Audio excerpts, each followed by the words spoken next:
ने कहा कि माँ तू यहाँ आकर बैठ जा, मैं तेरे शरीर के ऊपर ठंडा पानी डालती हूँ। कुम्हारन ने उस बूढ़ी माई पर खूब सारा ठंडा पानी डाला और बोली, हे माँ, मेरे घर में रात की बनी हुई रबड़ी रखी है, थोड़ा दही भी है, तू दही राबड़ी खा ले। जब बूढ़ी माई ने ज्वार के आटे की राबड़ी और दही खाई तो उसके शरीर को ठंडक मिली। तब उस कुम्हारन ने कहा, माँ बैठ, तेरे सिर के बाल बिखर गए हैं, ला मैं तेरी चोटी बना देती हूँ। कुम्हारन माई की चोटी गूंथने के लिए कंघी से बालों में करती रही। अचानक कुम्हारन की नजर बूढ़ी माई के सिर के पीछे पड़ी तो कुम्हारन ने देखा कि एक आंख बालों के अंदर छुपी हुई है। ये देखकर वो कुम्हारन डर के मारे भागने लगी। तब उस बूढ़ी माई ने कहा कि रुक जा बेटी, तू डर मत, मैं भूत प्रेत नहीं हूँ, मैं शीतला देवी हूँ। मैं तो इस धरती पर देखने आई थी कि कौन मुझे मानता है, कौन मेरी पूजा करता है। इतना कहकर माता ने अपने हीरे जवाहरात के आभूषण पहने हुए, सिर पर स्वर्ण मुकुट धारण किया हुआ अपना असली रूप उसको दिखाया। माता के दर्शन कर कुम्हारन सोचने लगी कि अब मैं गरीब, इस माता को कहाँ बिठाऊं। तब माता बोली, हे बेटी, तू किस सोच में पड़ गई है। तब उस कुम्हारन ने हाथ जोड़कर आंखों में आंसू बहते हुए कहा,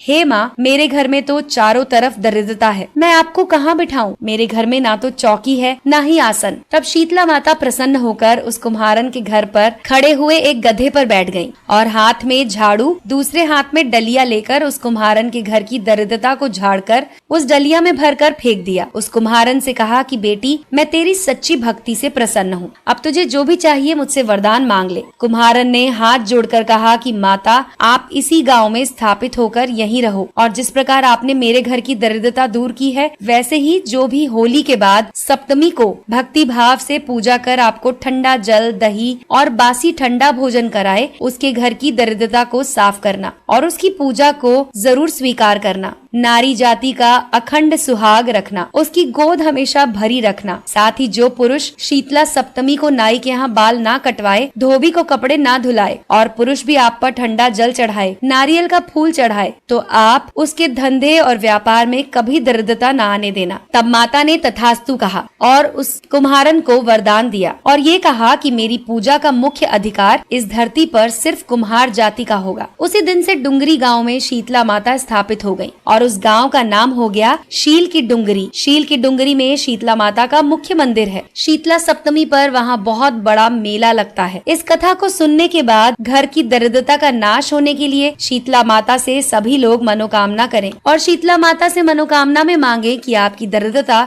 दूर हो जाए। दोस्तों, अगर आपको ये कहानी पसंद आई हो तो इसे लाइक करें और अपने दोस्तों के साथ शेयर करें। देखते रहिए रहस्य मैक्स।